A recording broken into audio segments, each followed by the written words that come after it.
En refusant de pardonner, vous donnez à Satan une plus grande part de votre volonté pour semer le chaos, pour semer la désolation, le désespoir, l'inquiétude, le doute, la haine, la jalousie, la cruauté, l'immoralité, l'impureté, la guerre, les pensées de suicide, les pensées de rejet, les pensées d'apitoiement. Vous lui donnez les moyens d'user de fraude pour voler, égorger et détruire votre avenir. Lorsque tu refuses de pardonner les gens,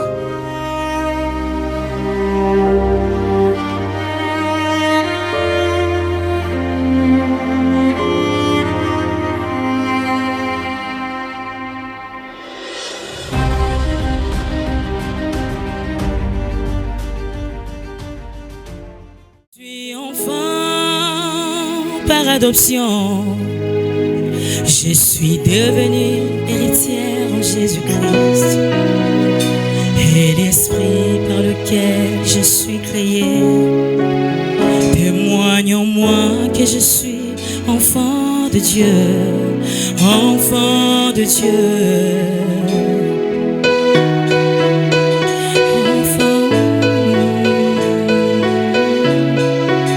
Je suis enfant de Dieu. Je suis enfant de Dieu. Je suis enfant de Dieu.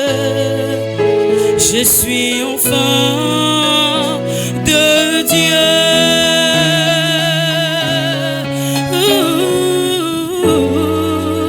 Je suis enfant de Dieu.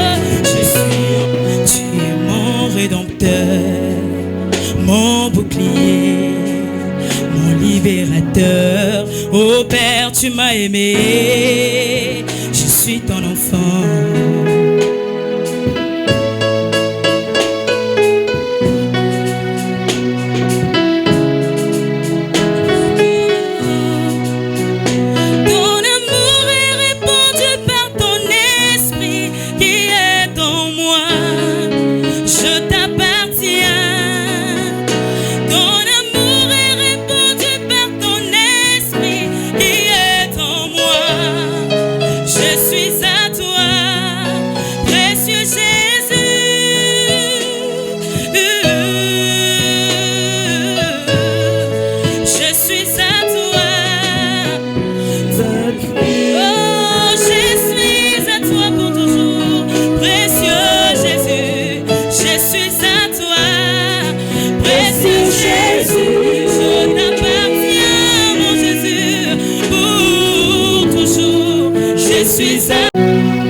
Des Corinthiens, le temps que tu trouves,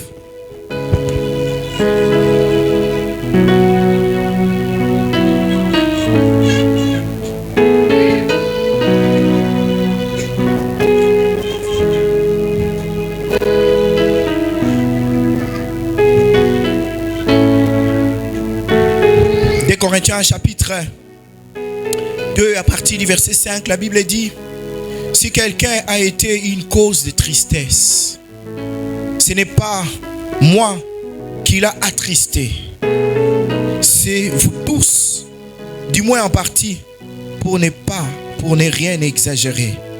Il suffit pour cet homme du châtiment qui lui a été infligé par le plus grand nombre, en sorte que vous devez bien plutôt lui pardonner et le consoler, de peur qu'il ne soit accablé par une tristesse excessive. Je vous exhorte donc à faire cet acte de charité envers lui, car je vous ai écrit aussi dans le but de connaître, en vous mettant à l'épreuve, si vous êtes obéissants en toutes choses. Or, à qui vous pardonnez, je pardonne aussi. Et ce que j'ai pardonné, si j'ai pardonné quelque chose, c'est à cause de vous, en présence de Christ, afin de ne pas laisser à Satan l'avantage sur nous, car nous n'ignorons pas ses desseins. Veuillez vous rasseoir dans sa présence au nom de Jésus. Comme ça a été annoncé, aujourd'hui le thème de notre message, c'est les 3 conséquences majeures du manque de pardon. On va parler de cela. Et je crois que vous avez reçu des messages, des SMS. Vous avez vu le message dans le groupe de l'église. Et nous allons nous apaisantir là-dessus. Et en guise d'introduction, comme vous le savez, depuis tous ces dimanches, nous avons commencé à parler de l'esprit du pardon. Nous avons commencé à aller en profondeur, à parler de comment est-ce que le manque de pardon peut empoisonner une vie. Comment est-ce que le manque de pardon peut emprisonner une destinée. Nous sommes encore allés plus loin et nous nous sommes rendus compte à nouveau comment est-ce que le manque de pardon peut détruire une destinée. Comment est-ce que le fait de ne pas pardonner aux autres vous égorgez votre vie, vous donnez le pouvoir à Satan, à l'ennemi, au diable, aux démons, aux puissances qu'on appelle des forteresses, des auteurs, et vous vous nourrissez de faux raisonnements pour faire échouer les plans de Dieu dans votre vie. Nous avons commencé à poser ces fondements et nous avions dit des assertions importantes. La première, c'est que nous avions dit ceci: le fait de ne pas pardonner le coup, les blessures, les injustices, les abus, les déceptions, les maltraitances, les coups bas que vous avez reçus, les douleurs que vous avez subies, des situations horribles où on vous a méprisé, on vous a traîné dans la boue, les grandes, les déceptions, les angoisses, les tourments, les gens vous ont poussé violemment pour vous faire tomber. Le fait de ne pas leur pardonner, ce que nous ne savons pas, c'est que nous ouvrons une porte à des forteresses, à des faux raisonnements, oui, aux entités démoniaques et sataniques qu'on appelle des autorités qui viendront prendre place dans notre vie, contrôler notre destinée et nous désorienter du plan parfait de Dieu. Nous avions aussi dit, lorsque quelqu'un nous offense, nous en tant qu'enfants de Dieu, lorsque quelqu'un t'attaque, quelqu'un te méprise, quelqu'un te licencie au travail, quelqu'un fait tout pour te blesser, pour te faire du mal, nous en tant qu'enfants de Dieu, le réflexe que nous devons avoir, c'est que ce n'est pas cette personne qui m'attaque, il y a un esprit derrière lui qui vient le pousser à m'agresser. Lorsque quelqu'un s'élève, il m'insulte en public, il me vilipende, il va dans un petit coin, il commence à dire des choses contre moi, à inventer des histoires, à m'exposer, à me traiter durement, à me mépriser.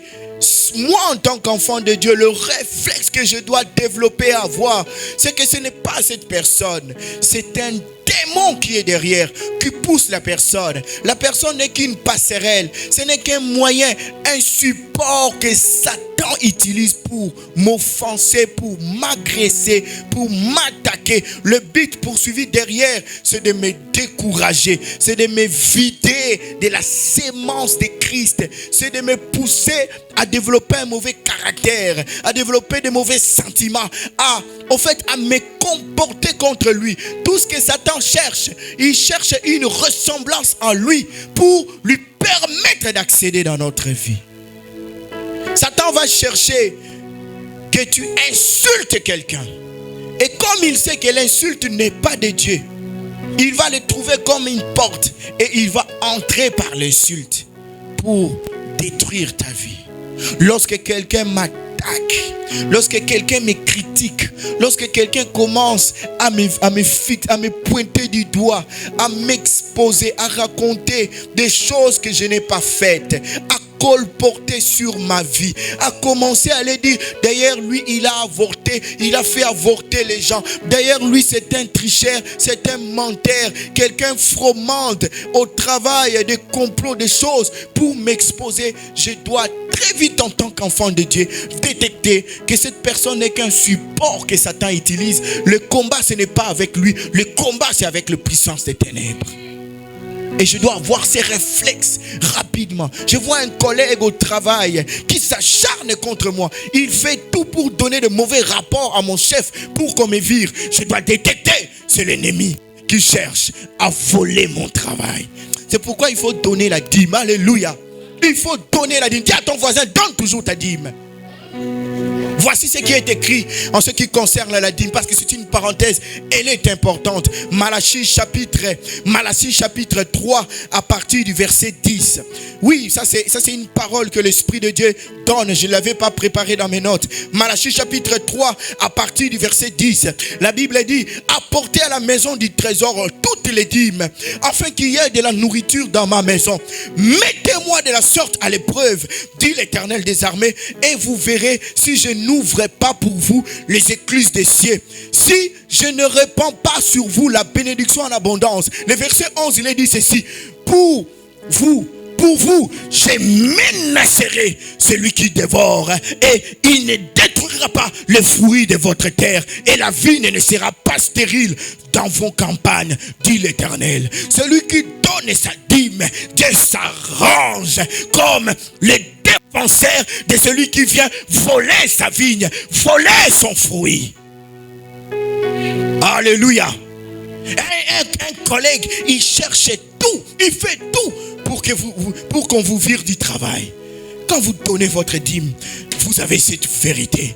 Dieu va menacer le dévoreur. Celui qui vient pour essayer de tout faire pour que vous soyez disqualifiés, Dieu va s'arranger. Il va le combattre.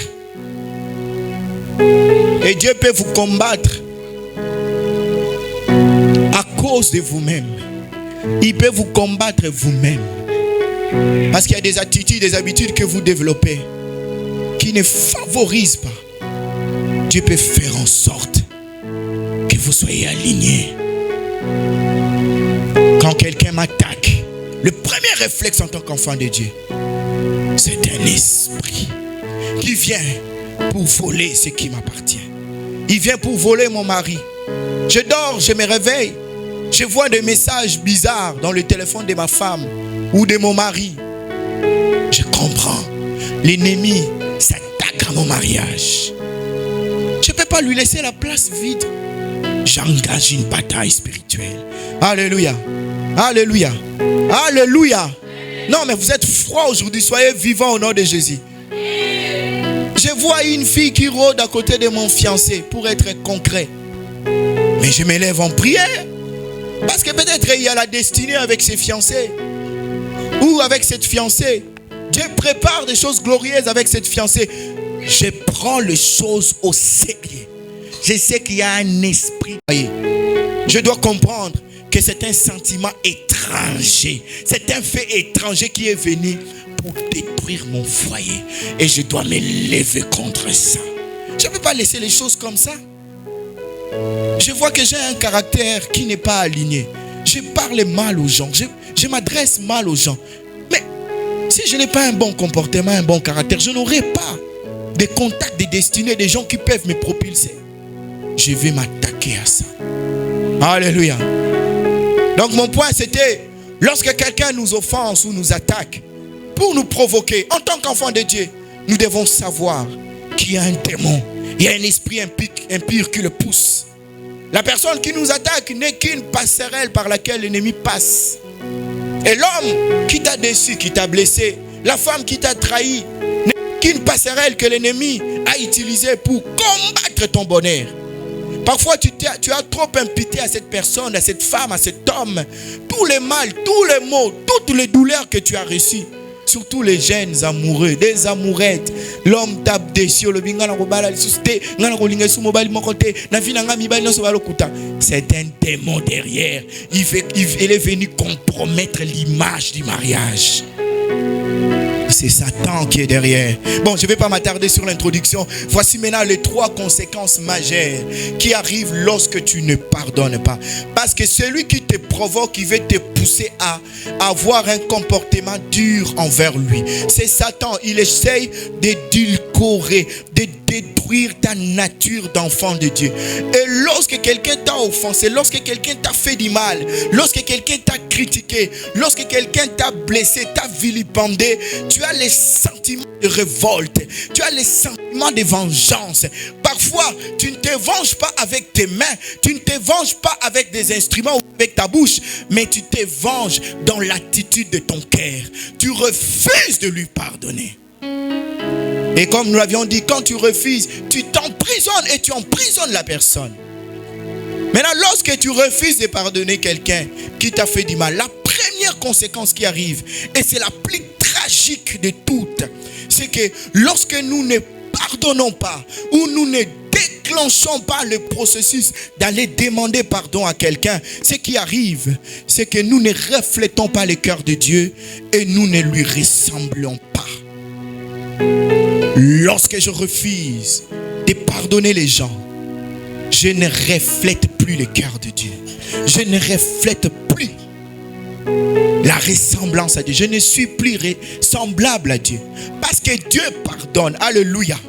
Dieu pardonne. Il a pardonné nos péchés. Hier, je suivais un homme de Dieu très tard la soirée. Il parlait de Jésus. Il a dit Jésus était tellement quelqu'un qui ne voulait pas laisser les choses, les pensées négatives affecter son cœur, affecter ses pensées, affecter son système de pensée. Jésus ne voulait pas laisser les graines détruire sa vie.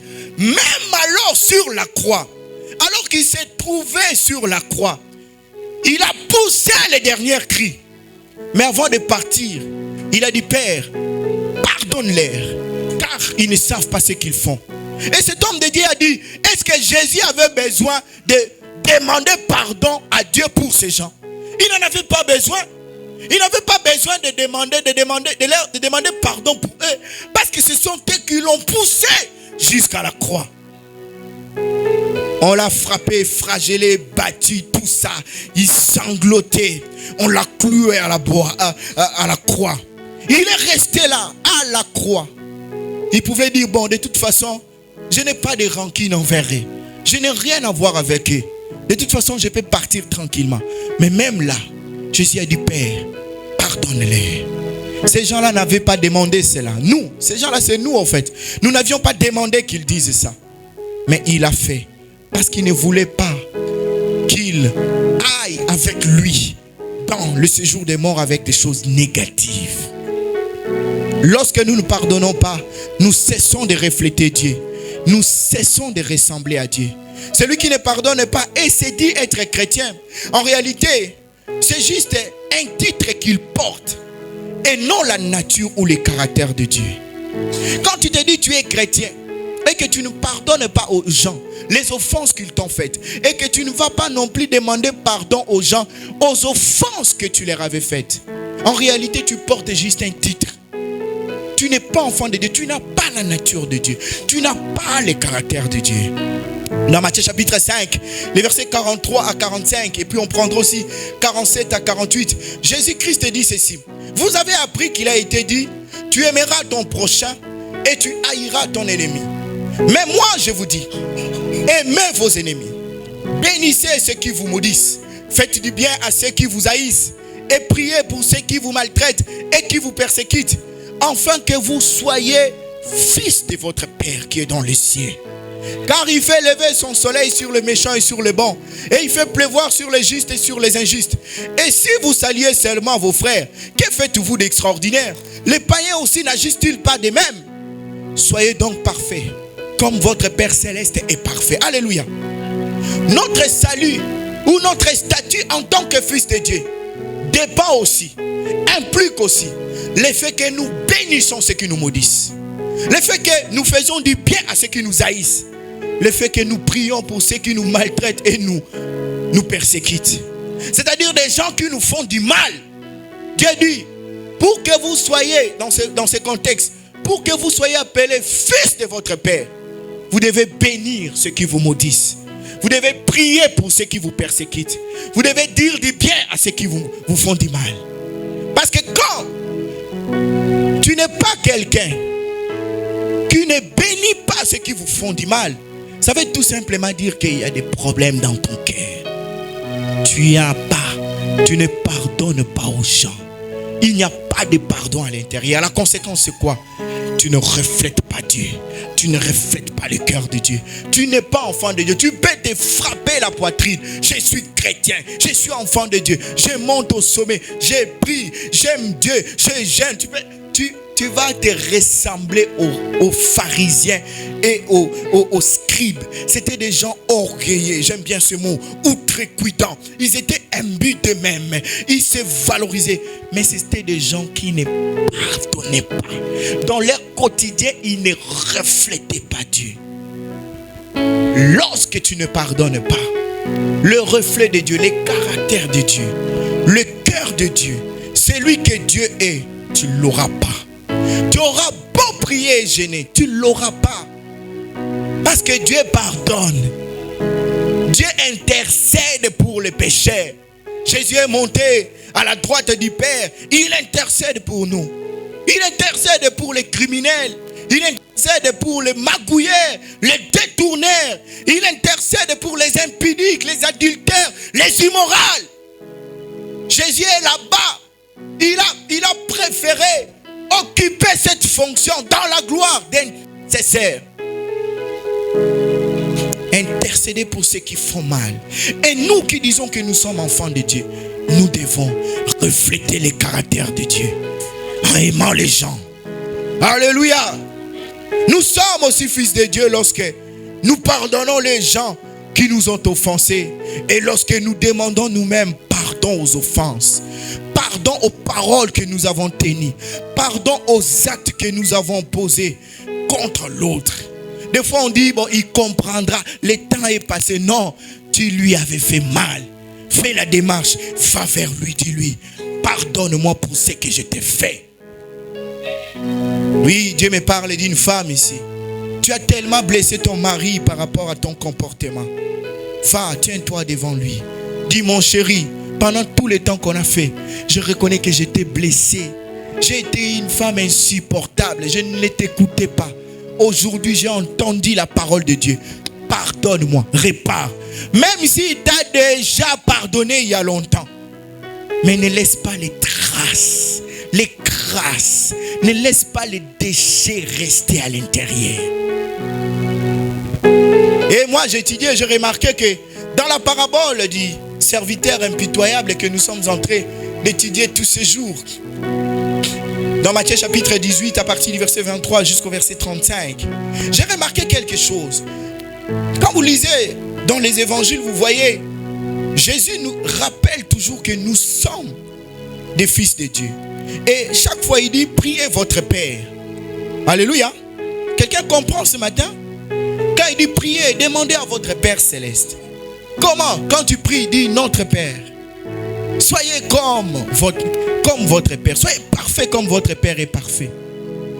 Mais dans le contexte de ces serviteurs impitoyables qui avaient refusé de pardonner son prochain, alors que son maître lui avait pardonné pour une somme colossale, on avait calculé l'autre fois, 346,6 milliards de dollars, l'équivalent à ce jour de 100 000 talents.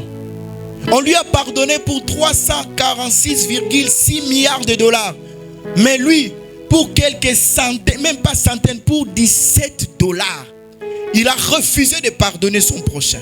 Et quand Jésus parle dans ses paraboles, chaque fois, il faisait référence au mauvais cœur de cette personne.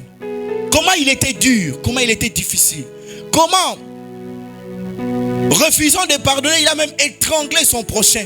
Il l'a amené en prison. Et vers la fin, dans Matthieu chapitre 18, le verset 35, Jésus parle de la conséquence que cet homme devait endurer. Il dit, c'est ainsi que mon Père céleste vous traitera. Si chacun de vous ne pardonne à son prochain.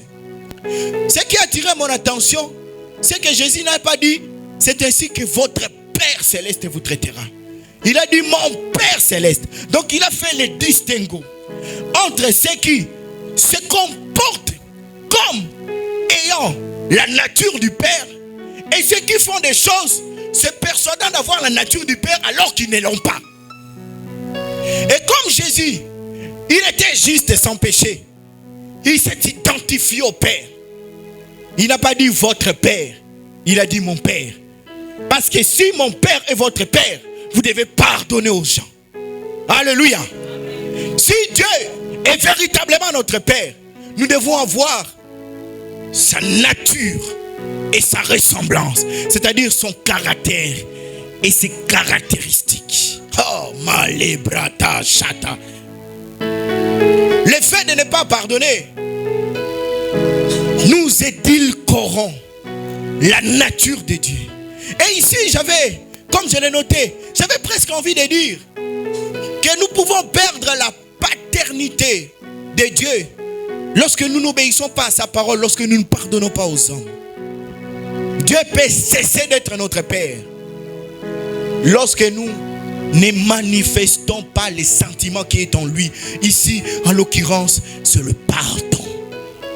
Le fait de ne pas pardonner, tu peux perdre le statut d'enfant de Dieu. En fait, c'est l'envie que j'ai à dire. Je sais que les dons et les grâces de Dieu sont irrévocables, mais il y a des choses qu'on peut perdre. On peut perdre la couverture de Dieu. On a le salut, on va rentrer au ciel, mais sur terre, à cause de la désobéissance au principe de Dieu, nous allons vivre des moments de tribulation, des tensions, des moments de contradiction. Pourquoi? On ne pardonne pas aux gens. On n'obéit pas à sa parole. On peut perdre cette couverture spirituelle lorsque nous n'agissons pas selon les voies de Dieu. Nous pouvons perdre même l'identité d'enfant de Dieu. Qu'est-ce qui va arriver? À cause du fait que nous ne pardonnons pas aux gens, nous serons dénaturés. Nous allons ressembler à des zombies, ressembler à des monstres. Parce que la nature de Dieu n'est pas. Et on va voir des gens agir avec violence. Et j'aime même souvent le dire ici, c'est la meilleure illustration. Moi, je suis touché.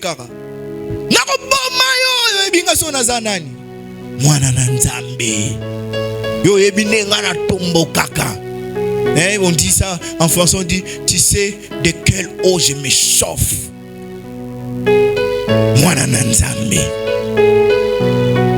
Mais est-ce que ce qui te dit toi analyser donc yo les 100 degrés. Le fait de ne pas pardonner, on peut perdre ça. Et lorsque Dieu n'est pas avec nous, c'est Satan qui est avec nous. Alléluia. Lorsque ce n'est pas Dieu qui est sur notre chemin, c'est Satan.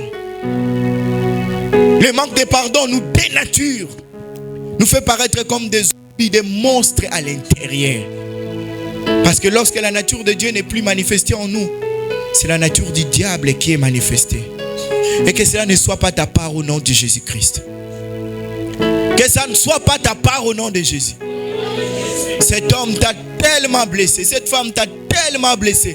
Ce patron t'a tellement blessé. Ses voisins t'a tellement blessé. Il y a des gens qui ont fait du mal aux autres, qui les ont en fait coupé le goût de la vie. Il t'a coupé le goût de la vie.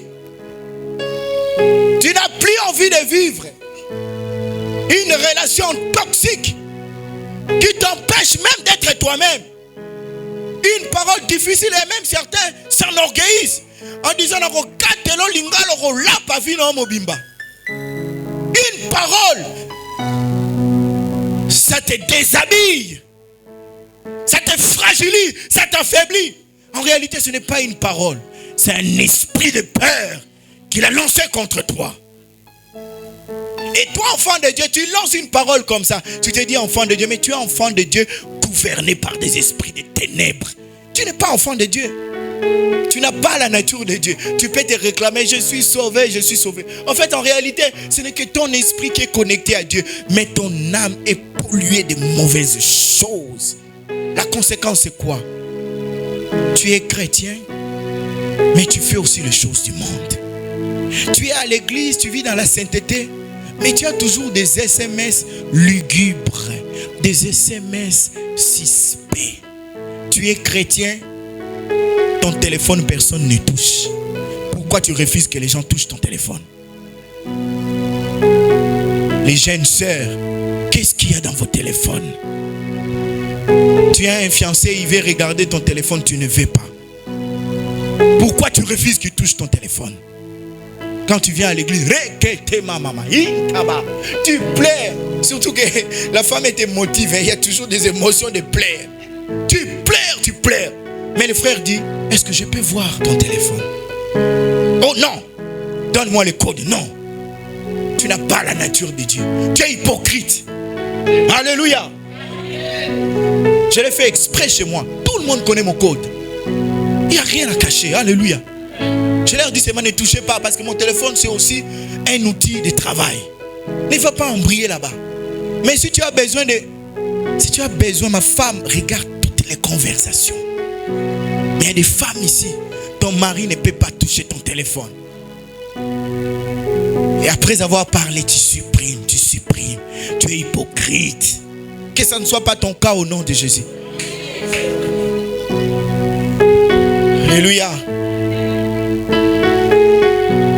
Et tu vas te rendre compte que tu n'es pas enfant de Dieu. Toi-même tu le sauras. Que si je vis dans la vérité, je ne peux pas cacher le contenu de mon téléphone. Quelqu'un a compris ce matin?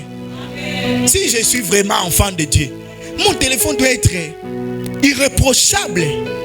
Oh non, moi je ne peux pas te montrer. Je ne te fais pas confiance. Non, tu as de mauvaises choses. Tu as de mauvaises conversations. Tu continues de côtoyer ces textes. Tu en as 1, 2, 3, 4. Tu es une gestionneuse.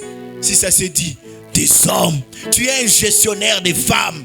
Tu gères des femmes dans ton téléphone. C'est pourquoi tu es mal à l'aise. Les jours où tu n'auras plus à gérer ces femmes, tu n'as que ta femme que tu respectes. Ton téléphone sera même à la portée des enfants. Ils vont regarder les dessins animés avec.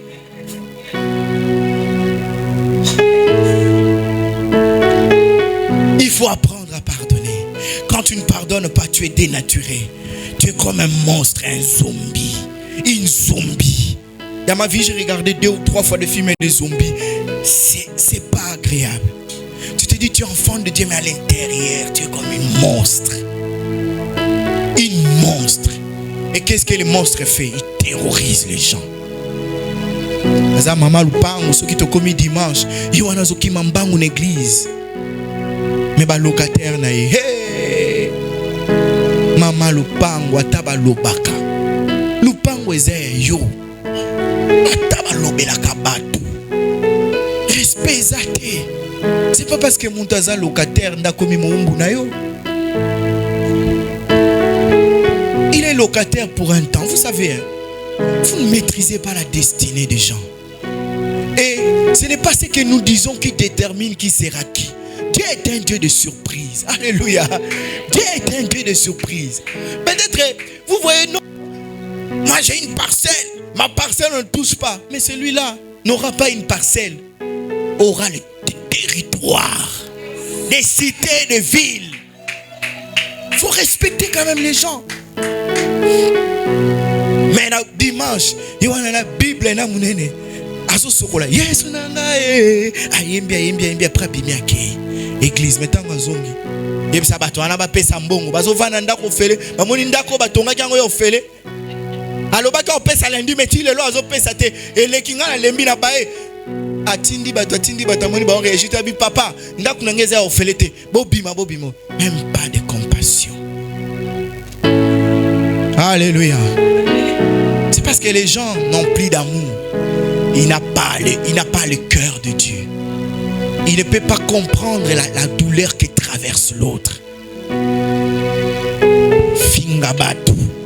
Je ne sais pas pourquoi Dieu insiste là-dessus. Qu'on critiquer, qu'on minimiser mon tout. Parce qu'à Zovan a le pan. Avec cette génération, il t'envoie des voices d'intimidation. Sokozo kokate ngamunda kuaneza commercial ngala bika na mbongo wana tindela ngambongo soto bimi na tche mutu mususu.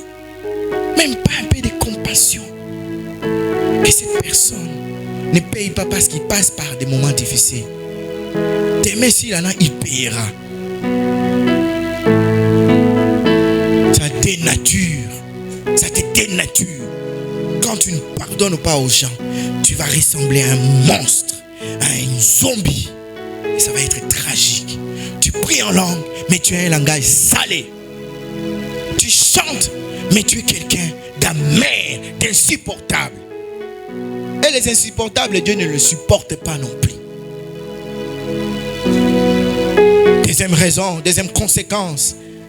La deuxième conséquence, lorsque nous ne pardonnons pas aux gens les offenses qu'ils nous ont causées, lorsque nous ne leur accordons pas la grâce de sortir de notre prison par le pardon, ce qui arrive, c'est qu'il y a un arrêt, il y a un crash dans le processus du développement des fruits de l'esprit. Il y a un crash. Et cet enseignement parle aux chrétiens. Lorsque tu ne pardonnes pas aux gens, le processus qui te permet de développer les fruits de l'esprit, ce processus-là va connaître un crash. Ça va connaître un arrêt, un blocage. Et qu'est-ce qui va arriver? Ce qui va arriver du coup, vous devenez impatient, vous devenez intolérable, vous devenez insupportable, vous devenez agité. Et des fois vous agissez avec violence et avec animosité. Et même pour certaines personnes, ils deviennent froids, glacés, enfermés. Le fait de ne pas pardonner, il dit bon, comme je ne peux pas l'affronter, il s'enferme, il devient froid, il devient glacé, sans émotion. Et d'autres deviennent comme des animaux, ils ne tolèrent plus. Ils sont impatients, ils sont agités, ils ne supportent plus les moindres erreurs. Au début de notre mariage, ma femme me disait toujours ça. Il me dit, mais toi tu es comme un pasteur. Tu es patient envers tout le monde. Pourquoi tu n'es pas patient envers moi? On peut être pasteur, mais je n'étais pas patient. Je pouvais tolérer tout le monde qui commet des erreurs, mais elle, je ne voulais pas. En fait, je la forçais à être parfaite. Non, elle n'était pas venue au mariage pour être parfaite. On ne vient pas au mariage pour être parfait. C'est comme on ne vient pas au mariage pour se sanctifier, non. Alléluia. On vient pour favoriser la perfection, favoriser la sanctification. Je n'étais pas patient. Je pouvais tolérer tout le monde, mais sauf elle. Je n'en voulais pas. Et j'avais des problèmes de pardon. Dans l'église où on s'était disputé, on s'était mal séparés. Vous voyez comment Dieu ressuscite les choses. Ça doit être peut-être un manque de pardon qui est resté. Et ce manque-là a créé des fissures à l'intérieur. Et ça commence à favoriser certains mauvais comportements, certaines mauvaises attitudes. Que vous-même vous êtes surpris. Mais comment je suis devenu comme ça? Mais en réalité, le fondement est déjà fissuré. Dans cette église, j'étais un bon pasteur. J'avais des challenges. J'aimais les gens. Ils étaient contents de me voir. Et avec les hommes de Dieu, on servait le Seigneur avec passion, zèle et détermination. Il y a eu un scandale. Un homme de Dieu a été malheureusement méconduit. L'affaire m'a été apportée.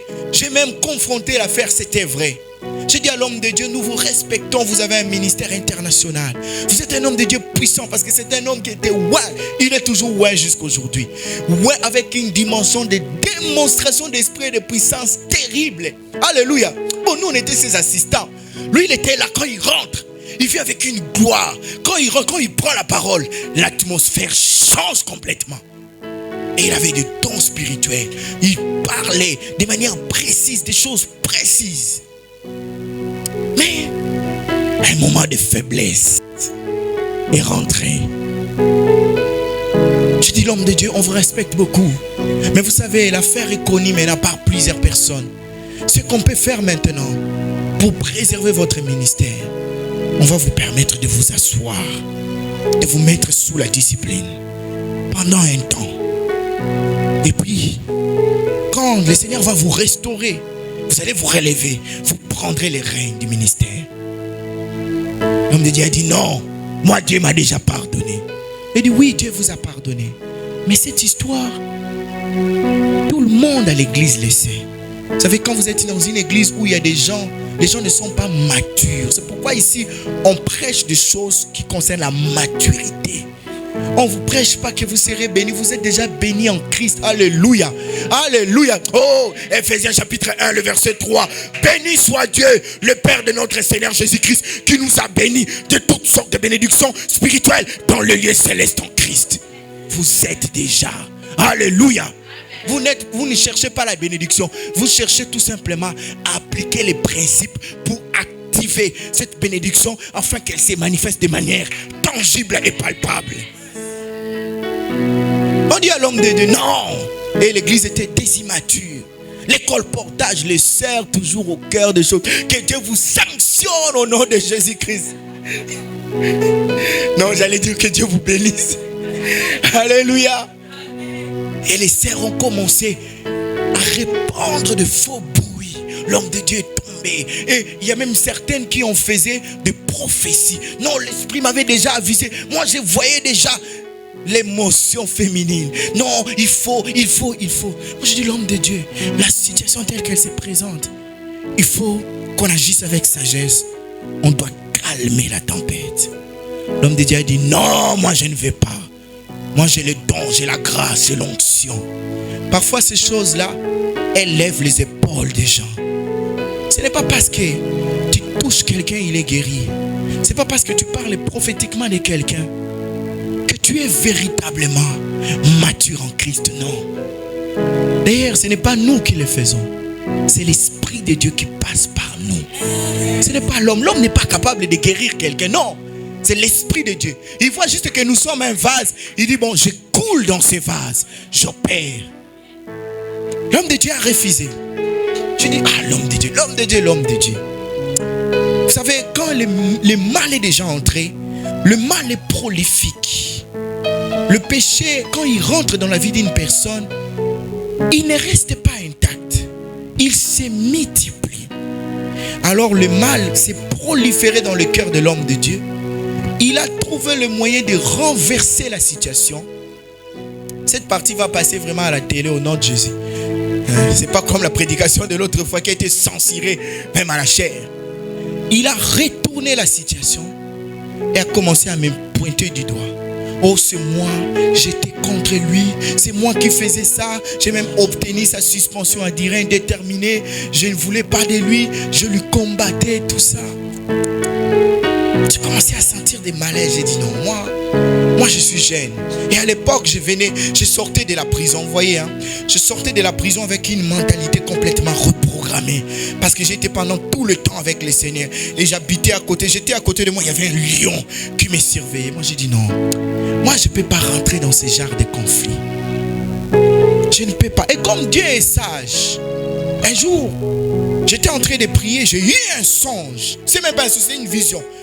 J'ai vu une vision.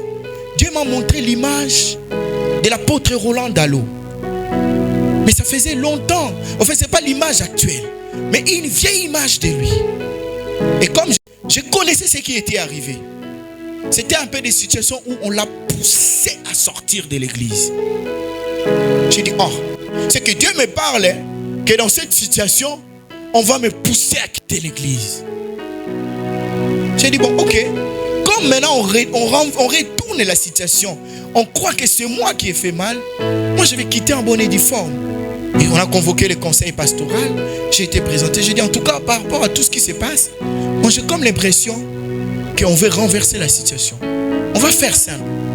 Moi je vais me détacher et je vais vous saisir officiellement. Je vais me détacher pour servir le Seigneur selon le voie qu'il m'a appelé. Voilà, on le savait. Il avait déjà envie. Il voulait déjà quitter. Ouais, il est mal. Et puis, j'y suis parti. Et je suis arrivé. Pas ici, chez moi à la maison. Alléluia. Je suis arrivé. J'ai pris le temps avec le Seigneur. Il a perdu. Dans le processus du développement des fruits de l'esprit, il y a eu un crash et il a commencé à agir avec animosité. Il a retourné la situation. Un esprit malin. Et ce problème a duré tellement. C'est comme ça que quand je me retrouve avec ma femme, je ne pouvais plus tolérer. Je ne pouvais plus être patient. Parce que je sortais d'une situation de crise. Et quand je suis sorti là-bas, j'étais sorti en colère aussi. Je n'étais pas celui que je suis aujourd'hui. Gloire à Dieu. Il y a quand même beaucoup d'années, non? On change. Ah oui, oui, alléluia. Celui qui ne change pas n'a le droit d'être là. Nous tous, nous changeons. Alléluia. C'était, je ne voulais pas les pardonner. Et pire pour moi, et je leur demande pardon au nom de Jésus-Christ. Je ne voulais même pas saluer un seul frère de l'église. Même pas une seule sœur. Quand il m'écrit pasteur, je voulais avoir aucun contact. En tout cas, il faut prendre cette partie. Hein. Vous allez le publier. Mes frères et sœurs de l'église de Mazie, je vous demande pardon. J'avais coupé les contacts avec vous. C'est un esprit de manque de pardon. Pardonnez-moi au nom de Jésus-Christ. Et parce que je n'avais pas pardonné, il y a eu des fissures. Je rentre dans le mariage, je mets la pression à ma femme. Là où je devais être tolérant, là où je devais être patient, là où je devais attendre, là où je devais être un mari qui est là comme un coach, un mentor. Un coach ne décourage pas les joueurs sur les rings, sur le terrain. Non! Un coach, sauf un seul coach. Bon, cette partie vous couperez. Mourinho, lui décourageait les joueurs. Quand il voit qu'ils jouent pas mal, il dit sortez. Mais bon coach, il dit fais ça, vas-y. Un coach encourage. Le mari doit encourager sa femme. Le mari ne doit pas être là comme un citoyen de discipline. Il dit tu n'as pas fait ça, je te fouette. Non. Tu n'as pas fait, tu es ma femme. Je t'aime, je t'arrose d'amour, je te comble d'amour, je te chéris davantage. C'est ce que le Père fait avec nous. Lorsqu'il nous voit tomber, Dieu ne nous regarde pas au loin. Dieu court comme le Père de l'enfant prodigue. Il embrasse, il le serre.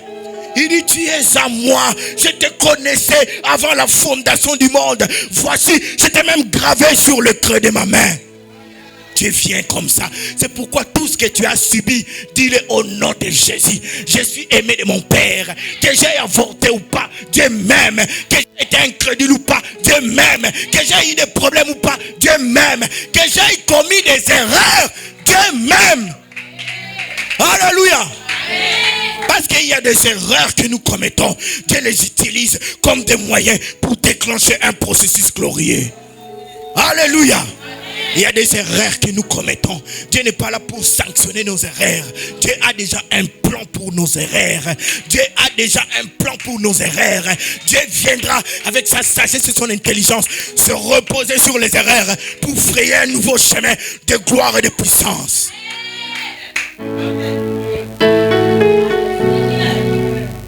Dieu t'aime, Dieu nous aime. Et depuis que j'ai compris ces messages, moi, Dieu m'aime. Que tu m'aimes ou tu m'aimes pas, moi Dieu m'aime. Alléluia. Mon Dieu m'aime, il m'aime comme il a aimé Jésus-Christ. Oh, je fais le plaisir de mon Dieu. Mon Dieu m'aime, il m'aime comme il a aimé Jésus-Christ.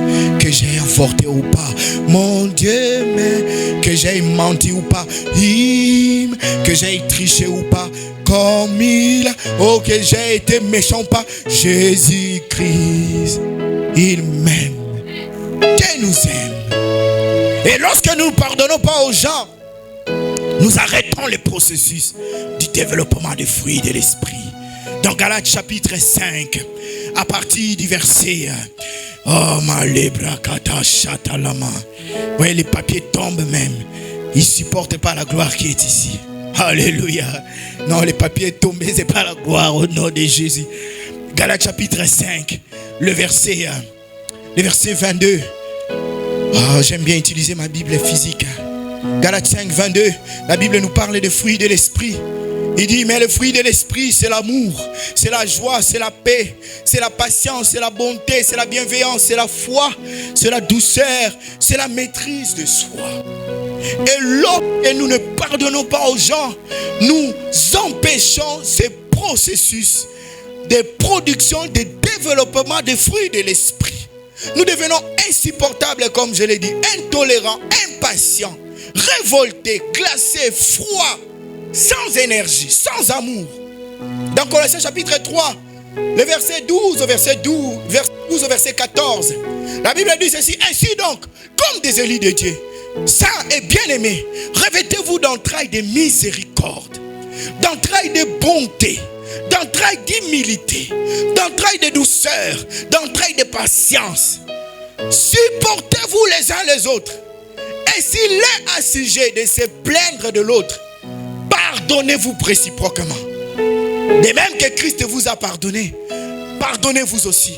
Mais par-dessus toutes ces choses, revêtez-vous de la charité, de l'amour, qui est le lien de la perfection. N'importe comment les gens t'ont fait mal et qui t'ont poussé aujourd'hui à vivre la condition dans laquelle tu vis. Peu importe combien les blessures ont été difficiles, peu importe le nombre de fois où vous avez été abusé, violé, trahi, trompé, rejeté, méprisé, ridiculisé. Peu importe le nombre de fausses accusations contre vous, l'injustice que vous avez subie, Dieu va toujours vous demander d'avoir les entrailles de miséricorde, des entrailles de bonté, des entrailles d'amour. Peu importe combien cela va faire mal ou a fait mal, peu importe combien les parents m'ont rejeté, m'ont abandonné, peu importe combien ma femme m'a trahi, a volé, a driblé ma confiance. Il y a des femmes qui prennent l'argent du mari, il va comme l'enfant prodigue manger avec des prostituées, des gens de mauvaise vie. Il y a des enfants qui prennent l'argent de leurs parents, ils vont se cassouler en boîte de nuit, en train de vivre dans l'immoralité la plus abjecte. Peu importe combien cela peut faire mal à un homme, à une femme, à un parent, Dieu va nous demander toujours d'avoir des entrailles de miséricorde. Dieu ne te dira pas de ne pas pardonner cette personne, non. Dieu te dira pardonne. Même si ça fait mal, il va te demander de supporter le poids de la douleur, le poids de l'épreuve. Il va te dire, je suis là, je suis avec toi. Et je me rappelle quand j'étais en prison, j'étais à l'ANER. Ça faisait beaucoup de mois, 6 mois déjà enfermé à l'ANER.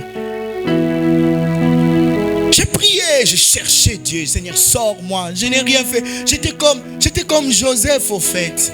Vous savez, Joseph, lorsqu'il a interprété les songes, il a dit au chef des chansons, il lui a dit, quand tu sortiras, souviens-toi de moi. Je suis ici, je n'ai rien fait pour être là. J'étais comme lui au fait. 6 mois après, je n'avais rien fait pour rester là. J'étais là, je disais, Seigneur, je suis là. Je m'attends à toi, je m'attends à ton plan. Et Dieu a envoyé une servante de Dieu. Cette servante de Dieu est venue. Il m'a dit, écoute, Dieu t'aime beaucoup. Et Dieu sait pourquoi il t'a envoyé ici. Si tu es ici, c'est parce que Dieu sait que tu as la capacité de supporter. Et Dieu n'a pas dit que tu vas sortir dans 1 mois, dans 3 jours, dans quelques temps. Mais Dieu dit, tu as la capacité de supporter. Quand cette servante de Dieu est partie, je suis resté, j'ai dit vraiment, les gens sont là-bas, ils disent que ce gars va craquer. Toi tu dis que j'ai la capacité de supporter. Comment je vais supporter? Ça fait 6 mois que je suis là. Je croyais que, comme il avait dit j'ai la capacité, je commençais maintenant à prier pour lui dire j'ai maintenant la capacité. Maintenant que tu as vu la capacité, est-ce que je peux sortir?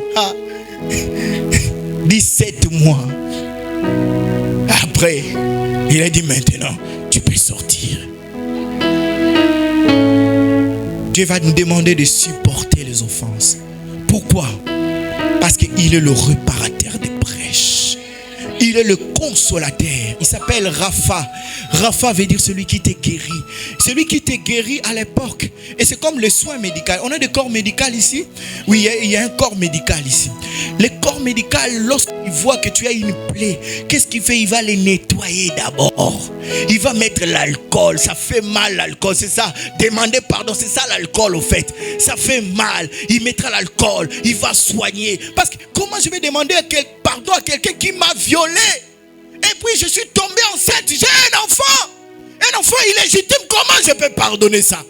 Comment je peux pardonner à quelqu'un qui a tué mon enfant? Il a utilisé l'arme et il a abattu mon enfant. Comment je peux le pardonner? Tu te diras, l'alcool, je vais bander. Et quand la plaie est bandée, nous tous ici, en tout cas sauf ceux qui n'ont jamais joué, nous tous ici on a toujours eu une petite cicatrice. Au début ça faisait mal, mais aujourd'hui on ne sent pas mal. Et Parmi les cicatrices, j'aime bien. Pour ma part, j'ai une cicatrice sur mon visage. J'ai une cicatrice ici. Quand je me regarde sur le miroir, j'aime bien cette cicatrice. Je ne sais pas pourquoi, mais c'est quelque chose qui faisait mal. J'ai une autre cicatrice sur l'œil, quelque part. J'aime bien.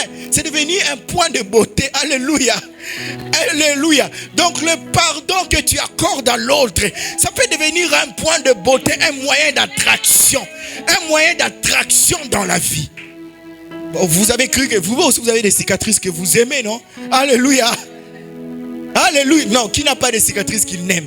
Il y a des mauvais, mais il y a quand même des petits trucs, un petit trait, une petite cicatrice qui te donne et qui améliore ton visage. Oh, j'aime bien ça, Seigneur, tu es fort. J'aime bien au nom de Jésus. J'aime bien. Dieu nous demandera toujours de nous revêtir d'humilité. Il nous demandera d'aimer les gens. Il nous demandera de les pardonner. Il nous demandera de les supporter. Il nous demandera de supporter les douleurs. Que les offenses que nous avons subies ou que vous subissez ne détruisent pas la meilleure personne que vous êtes en Christ. Alléluia. Alléluia. Ne laissez pas le poids des insultes ou du mépris vous empêcher d'être un chrétien mature. Ne laissez pas le manque de pardon voler votre patience, votre tolérance, votre destinée. Ne laissez pas ça voler votre patience et votre tolérance. Ne laissez pas. Oh non, mes parents m'ont rejeté. J'ai grandi, c'est mon oncle, il m'a maltraité. La femme de mon oncle ne s'occupait pas de moi. Ma belle-mère est toujours une mauvaise femme. La femme de mon père, le mari de mon père et de ma mère. La femme de mon frère, le mari de ma soeur, ils m'ont maltraité. J'ai grandi avec des blessés. Il y a des gens maintenant qui s'enorgueillissent au fait. Ils disent, moi je suis une personne qui est blessée. J'ai grandi avec les blessures. Ce n'est pas facile. Ils pensent que c'est une richesse. Ce n'est pas une richesse, c'est un défaut. Alléluia. Ce n'est pas une richesse. Je ne peux pas me sentir à l'aise. Oh non, ils m'ont fait mal. Vraiment, moi dans ma vie. Oh non, c'est... Non. Alléluia. Le passé est passé. Je dois rentrer dans mon futur. Dans le nom de Jésus-Christ. Je ne peux pas laisser le mal. Oh non, l'homme là m'avait abandonné. La femme là m'avait abandonné. J'ai fait comment? Mais pardonne et avance. Alléluia. Ne laissez pas le manque de pardon vous voler votre patience. Vous volez votre tolérance. Vous volez votre destinée. Dans Philippiens chapitre 4, le verset 5, la Bible dit que votre douceur soit connue de tous les hommes. Jésus, le Seigneur, est proche. Que les gens voient que je suis doux. Alléluia. Tu ne peux pas être une femme qui est violente. Violente dans les langages. C'est pas normal. Alléluia. Alléluia. C'est pourquoi même prophétiquement j'appelle ma femme la douceur parfaite. C'est prophétique, chérie. J'ai prophétisé sur ce que tu seras. Ça s'accomplira au nom de Jésus. La douceur. Mobile tomboki yopo tomboki. Libala mosiko borosala ngondengeni. Moi ça me content yo bimi na mutuka vite. Ok imbango bimi. Ok na bar au melio lango yo zonga. Pourquoi ne pas s'asseoir et parler? Il y a un film à caractère chrétien. C'est le film de, je crois que c'est Madea. Si j'ai oublié les titres, pourquoi les titres peuvent me fuir maintenant? Ce film-là, l'homme et la femme ont disputé.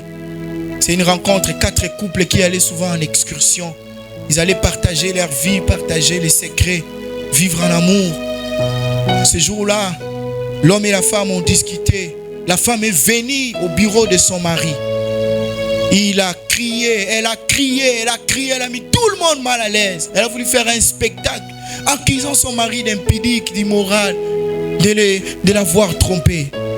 C'est un scandale au travail, l'homme était quand même responsable. Il voit tout ça, il demande à sa femme de partir, la femme ne veut pas. L'homme veut éviter les scandales, il sort, il prend sa voiture, il roule à vive allure. Et un gros camion les tamponne. Accident, le gars est mort. La femme sort de l'entreprise, elle regarde. Elle commence à pleurer. On arrive à l'hôpital, elle est paniquée. Il dit non, je ne voulais pas faire ça. Trop tard.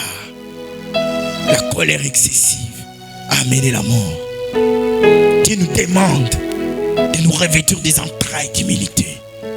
En tant que chrétiens, nous pardonnons pour laisser les fruits de l'esprit abonder en nous.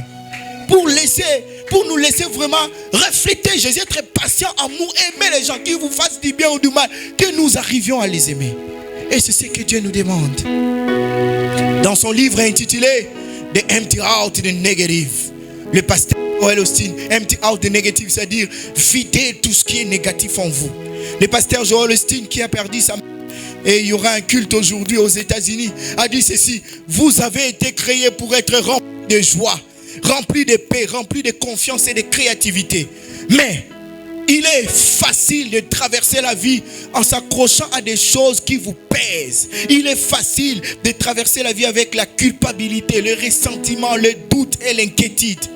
Ce que nous ne savons pas, en laissant ces émotions négatives s'exprimer, elles prennent la place nécessaire aux bonnes choses qui devraient nous amener vers notre destinée. Quand je laisse ces mauvais sentiments parce qu'il m'a fait mal, je ne veux pas le pardonner. Au fait, mon cœur va être occupé par des mauvaises choses au lieu d'être occupé par des bonnes choses. Parce que Dieu nous a créés pour des bonnes œuvres. Alléluia. Et Dieu veille à ce que notre cœur, qui est au fait la source de toutes choses, soit propre, afin de faire couler les eaux vives, les eaux paisibles et les eaux d'abondance. Alléluia. Les Proverbes chapitre 4, le verset 23, la Bible dit: garde ton cœur plus que toutes choses, car c'est de lui que viennent les sources de la vie. Si mon cœur est pollué par le manque de pardon, qu'est-ce qui va sortir de moi? Des eaux amères. Ça ne va rien sortir. 50, quelqu'un 40, 45, 50 ans n'arrive pas à se marier. Son cœur est mauvais.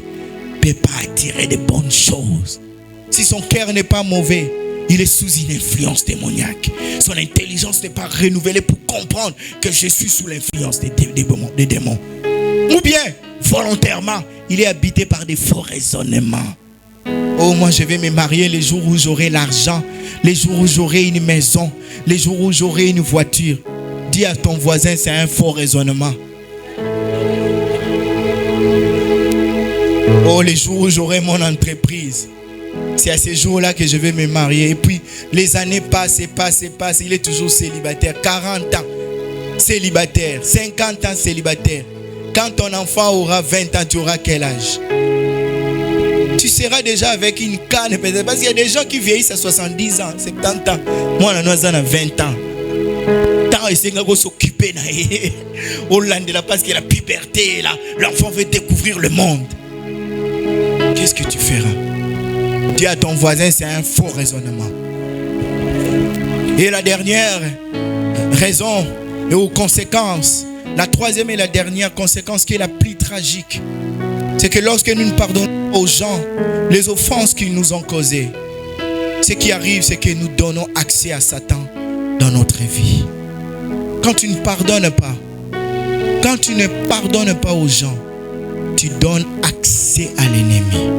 2 Corinthiens chapitre 2, les versets 10 et 11. L'apôtre Paul dit ceci: or, à qui vous pardonnez, je pardonne aussi. Et ce que j'ai pardonné, si j'ai pardonné quelque chose, c'est à cause de vous, en présence de Christ, afin de ne pas laisser à Satan l'avantage sur vous, car nous n'ignorons pas ses desseins. Il dit: si j'ai pardonné, je le fais d'abord par une bonne conscience que j'ai de Jésus-Christ, mais aussi je ne vais pas laisser à Satan l'avantage sur vous, parce que si je ne pardonne pas, je lui donne un avantage. La version parole vivante traduit le verset 11 comme ceci: car il ne faut pas que ce soit Satan qui prenne l'avantage de la situation et qui, finalement, par ses ruses, remporte la victoire. Nous le connaissons trop bien, ses manœuvres et ses desseins. Quand tu ne pardonnes pas, tu donnes accès à Satan dans ta vie.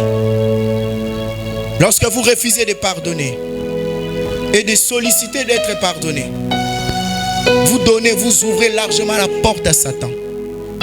pour qu'il vienne détruire votre vie, détruire vos affaires, détruire votre couple, détruire votre mariage, détruire vos enfants, détruire votre destinée. Le mot avantage traduit ici du grec, c'est pléonekteo. Pléonekteo. Pléonekteo. Pléonekteo signifie avoir plus, une plus grande part, être supérieur, exceller, surpasser, duper, user de ruse.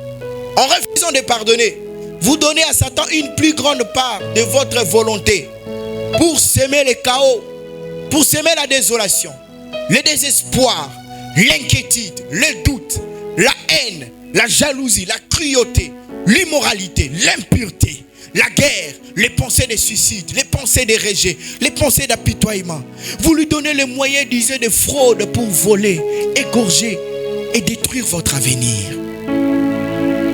Lorsque tu refuses de pardonner les gens, tu dis à Satan, voici la porte de ma vie. Viens, travaille. Et comme Jésus a révélé ses œuvres, dans Jean chapitre 10, le verset 10, il appelle le voleur. Il ne vient que pour égorger, voler et détruire. Quand tu ne pardonnes pas, ne sois pas étonné demain que tu développes un esprit d'impureté. C'est normal, parce que la porte est ouverte. L'accès est accordé à Satan. Alléluia. L'accès est accordé à Satan. Qu'est-ce qui arrive? Il va labourer la vie. Il va labourer. Tu feras beaucoup d'efforts, mais zéro résultat. Et même quand tu te battras tellement, arrivé à la fin, ton nom sera rayé sur la liste. On va supprimer ton nom. On ne le supprime pas parce que tu as prié, non. Tu as un problème et tu as donné accès à Satan. Et quand Satan vient, il ne vient pas pour rigoler. Il vient pour faire du mal. Lorsque vous ne pardonnez pas, vous permettez à Satan de s'attaquer à vous, de toucher votre âme et votre corps. Il va s'attaquer à votre foi et détruire votre espérance. Lorsque tu refuses, malgré tout ce qui est arrivé, tu refuses de pardonner. Malgré tout ce qui a été fait, on t'a prêché, on t'a présenté la vérité, mais tu dis je ne pardonnerai pas. Je lui pardonnerai seulement quand je mourrai. Lui et moi à la tombe. C'est que tu ne sais pas, tu as donné l'accès à Satan.